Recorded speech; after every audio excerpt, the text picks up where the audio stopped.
The Russian government has blacklisted BYU. They did this on April 29th. Okay. What does that mean? They designated BYU as a, quote, undesirable organization. What does that mean? Under Russian law, individuals found to be affiliated with undesirable organizations face up to 4 years in prison. What does that mean? Mormon missionaries? Right. BYU students studying Russian abroad? Yeah. Okay, that's what I'm trying to figure out is like, Could end how up affiliated are we talking? Are in we talking prison? like the dean of the school, or are we talking like a student? Yeah. You know, or yeah, like you were saying, Mormon missionaries. Or somebody wearing a shirt.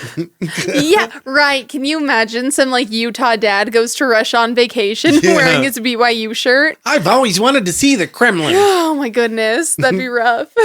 It's unclear if the designation would affect BYU Idaho as well. Okay. Well, and what about BYU Hawaii? Yeah. Probably not, because they probably would love any excuse to go to visit Hawaii.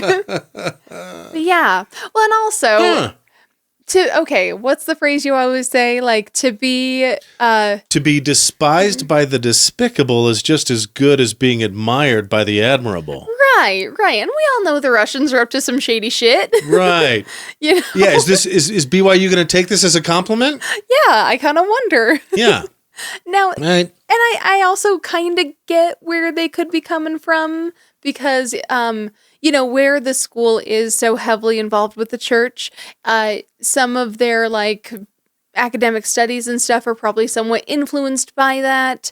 So I could see maybe not wanting to necessarily, like I would see it taking some of their academic papers and advice with a grain of salt. Yeah, I don't know. If there's much of a religious angle to it.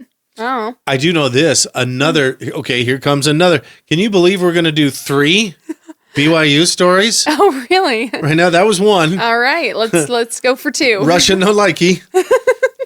Slammer for 4 years. Bummer. They'll stick you in the Gulag Archipelago. What? Literally. And I kind of wonder too, like, what about the previous? Like, what about read your Stolzenitsyn, BYU students? What about like Russian citizens who went and studied there and then came back before this all happened? Do you think that they're going to get in trouble? Like, is it retro? I just wonder how retroactive this is. Come at me, bro. Come at me, Rusky. Well, Red Dawn, yeah. Yeah. Wolverines. So, I have I'm a theater nerd. Sure, yeah. Sometimes. Yeah. And I noticed that there were some theater nerd teacher friends of mine kind of posting the same article and bemoaning the fact that BYU Idaho is, what are they doing there? There are programs that are under review.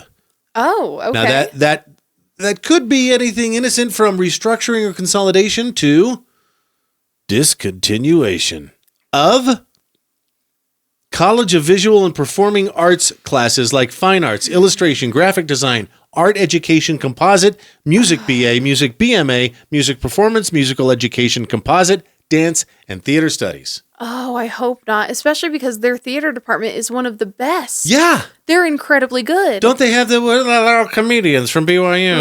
Right. Studio C or whatever? Yeah, exactly. I thought I saw they had a bit with Will Forte or something, or did I get that conflated? But I'm not sure, but... And that's BYU, not BYU Idaho. Right, sure. But still. The hell, man. Yeah. Not everybody can go to the play mill and get their education there. Mm-hmm. Speaking of which, we need to go to the new location. I really want to. I know. I want to go before The Little Mermaid's done. We will, okay. Okay. Oh, I know a couple of the kids in it. Yeah. So that's the second BYU-related thing. And then I was just going to bring up, maybe this has something to do with how Russia feels about him, doubt. Mm-hmm. But this is the same school now that has the musket fire speech that's required reading. Did you know about this? Remind me? They made a big stink about this last year. Okay. BYU requiring incoming students to read the controversial musket fire speech. Okay. It's a 2021 address by Latter-day Saints religious leader and former BYU president Jeffrey R. Holland. Okay, I had a feeling it was Holland. Okay. About how marriage is the union of a man and a woman, and it calls on its members to defend its teachings with musket fire?